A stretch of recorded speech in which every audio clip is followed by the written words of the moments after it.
Olá, meus irmãos do grupo Amigos da Bíblia.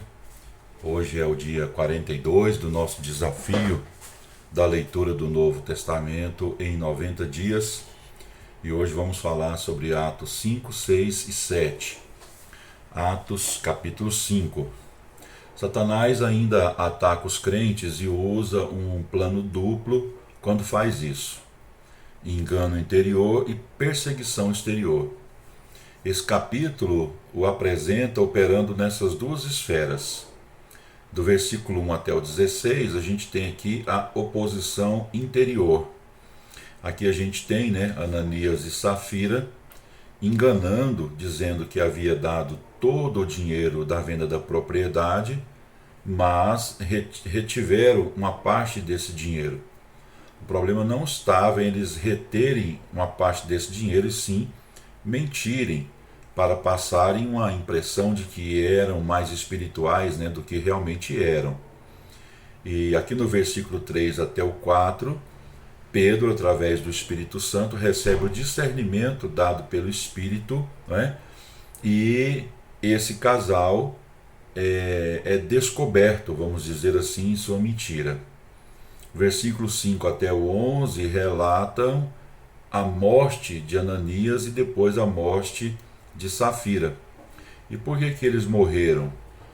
Porque esse juízo foi tão duro. A igreja estava nascendo e Deus não ia permitir que logo no nascimento da sua igreja pessoas pudessem levar as coisas de maneira tão banal, da forma como Ananias e Safira levaram. E o próprio versículo 11 explica para a gente o porquê que Deus os puniu de forma tão severa, para gerar temor na comunidade. O versículo 12 até o 16 mostra que a igreja, depois disso, estava unida e se multiplicava. Do versículo 17 até o 34, nós temos aqui a oposição exterior. Os líderes judeus, estimulados pelos saduceus, estavam cheios de inveja. A gente pode ver isso no versículo 17, com o sucesso e a popularidade dos apóstolos. Nessa época é possível que todo o grupo apostólico tenha sido preso. Deus deu graciosamente outra chance à nação de ouvir a mensagem da salvação ao enviar um anjo para libertá-los. Observe que os homens foram direto da prisão para o templo, pois era lá que encontrariam as pessoas que precisavam da mensagem deles. Imagine a surpresa dos líderes ao descobrirem que os prisioneiros tinham ido embora. Lembre-se que o plano de Deus nem sempre inclui a libertação. Ele libertou Pedro, mas permitiu que Tiago fosse morto, lá em Atos capítulo 12. Porque cada um desses eventos, tanto a libertação de um quanto a morte de outro, trabalhou para a glória de Deus. Pedro e os apóstolos não cedem à pressão. Mais uma vez, eles anunciam que se os líderes se arrependessem, Deus salvaria Israel. Versículo 31. As pessoas seguiriam o exemplo dos líderes se eles abandonassem seus pecados. As autoridades queriam matar os apóstolos como fizeram com Jesus. Nesse momento, Gamaliel advertiu o conselho de que ficasse neutro e descobrisse se Deus estava ou não nesse movimento. Na verdade, isso não foi um bom conselho, apesar de parecer ser um bom conselho.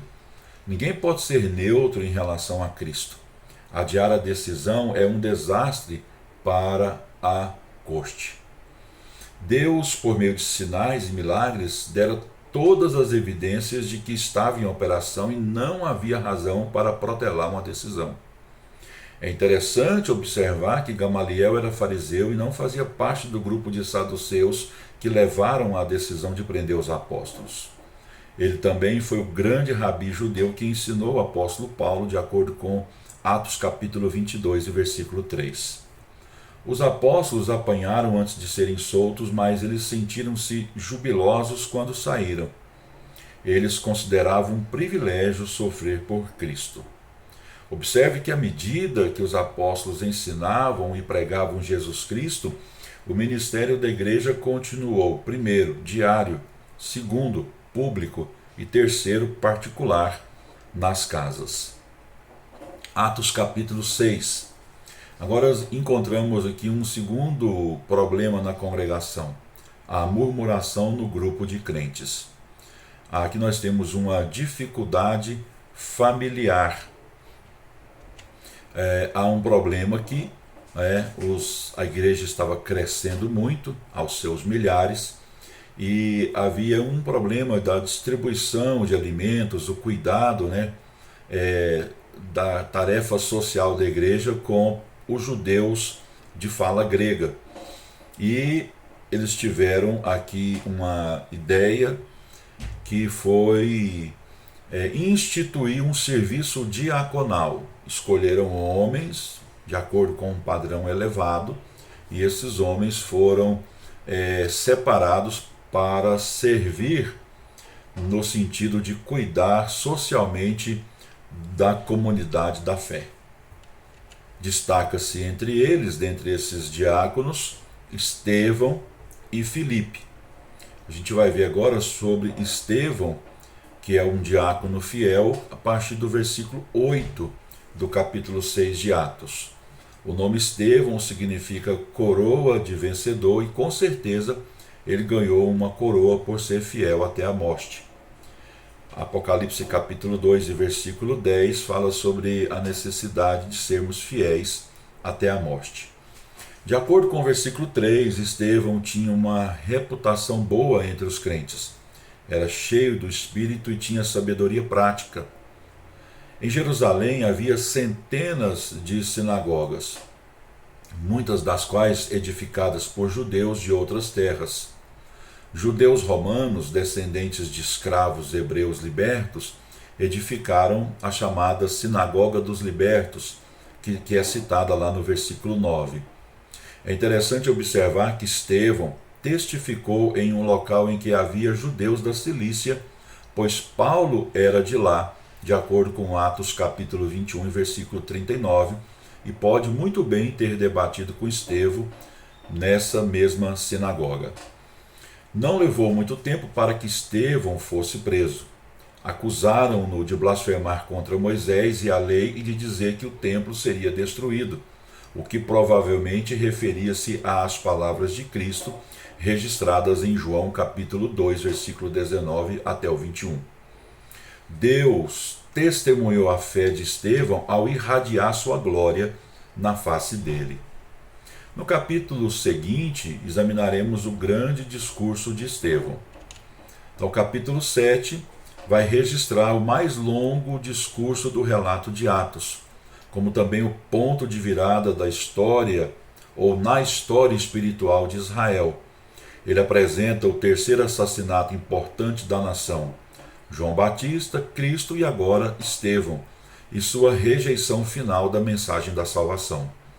Em seu discurso, Estevão revê a história de Israel e comenta que a nação sempre rejeitou os líderes escolhidos por Deus em sua primeira apresentação e depois os aceitava em sua segunda apresentação. Moisés e José são exemplos desse padrão. Israel também tratou Cristo da mesma forma. João Batista e os apóstolos o apresentaram à nação, mas ela recusou-o. No entanto, o receberá quando ele aparecer pela segunda vez. Do versículo 1 até o 8, nós temos aqui a aliança de Deus com Abraão. Gênesis 13, 14 a 18 e Gênesis 15, 17 relatam a aliança com Abraão. Essa aliança inclui a posse da terra prometida pela descendência de Abraão e a promessa de multiplicação da semente dele nos anos vindouros. Essa aliança ainda permanece e será cumprida quando Cristo retornar e estabelecer seu reino sobre a terra. O segundo ponto da pregação de Estevão é a rejeição de José por Israel, versículo 9 até o 16. De várias formas, José tem uma semelhança com Cristo. Ele era amado do seu pai, era odiado pelos irmãos, era invejado pelos irmãos, foi vendido pelo preço de escravo, foi humilhado e serviu como servo, foi falsamente acusado, foi honrado, Os irmãos não o reconheceram no primeiro encontro, ele se revelou a eles no segundo encontro, e ele tomou uma noiva gentia quando foi rejeitado pelos irmãos. Aqui o argumento de Estevão é que os judeus trataram Cristo da mesma forma que os patriarcas trataram José. Porém, ele faz essa acusação apenas no fim de seu discurso. Cristo sofreu para salvar Israel e toda a humanidade da mesma forma que José sofreu para salvar seu povo. Contudo, os judeus não receberam a Cristo. Do versículo 7 até o 41, Estevão vai falar sobre a rejeição de Moisés por Israel. Moisés, como José, tem uma semelhança impressionante com Cristo. Foi perseguido e quase morto quando criança. Ele recusou o mundo a fim de salvar seu povo. Na primeira vez em que tentou ajudar Israel, foi recusado. Tornou-se pastor. Durante sua rejeição, tomou uma noiva gentia. Da segunda vez, seus irmãos o receberam. Ele libertou o povo da escravidão por meio do sangue do Cordeiro. Moisés foi profeta, foi sacerdote e rei. Moisés realizou milagres, satisfez as necessidades deles no deserto e deu-lhes a palavra do Senhor. Cristo também realizou obras poderosas, alimentou o povo e deu-lhes a palavra de Deus. Contudo, eles o rejeitaram. Do versículo 42 até o 50, nós temos aqui a rejeição dos profetas por Israel. Nesses versículos, Estevão refere-se a Amós, capítulo 5, 25 a 27, e Isaías, capítulo 66, e os 2 primeiros versículos. Os judeus pensavam que estavam protegidos de injúria e que Deus os abençoaria porque tinha o templo. Todos os profetas os advertiam de que se o coração deles não fosse correto, o templo não lhes asseguraria bênçãos. Como se pode confinar Deus em que enche todo o céu e a terra a um templo feito por mãos humanas? A vida religiosa de Israel era uma formalidade. Os judeus adotavam as formas exteriores da religião, mas o coração não estava certo com o Senhor. Eles rejeitaram a voz dos profetas e até os perseguiram e mataram, e rejeitaram as palavras e crucificaram o profeta Cristo quando ele apareceu. Versículos finais de 51 até o 60 mostra o julgamento de Israel selado. Estevão usou a palavra e essa espada do Espírito penetrou até o coração deles e os condenou. Estevão, quando estava para ser morto, levantou os olhos para o céu e viu a alegria de Deus. E viu a glória de Deus. Então Estevão, quando estava para ser morto, levantou os olhos para o céu e viu a glória de Deus. A morte de Estevão encerra a oferta para que os judeus aceitem o rei e representa o ponto de virada de Atos, pois a igreja passa a assumir o papel predominantemente e o ministério de Cristo à direita de Deus é em favor da igreja.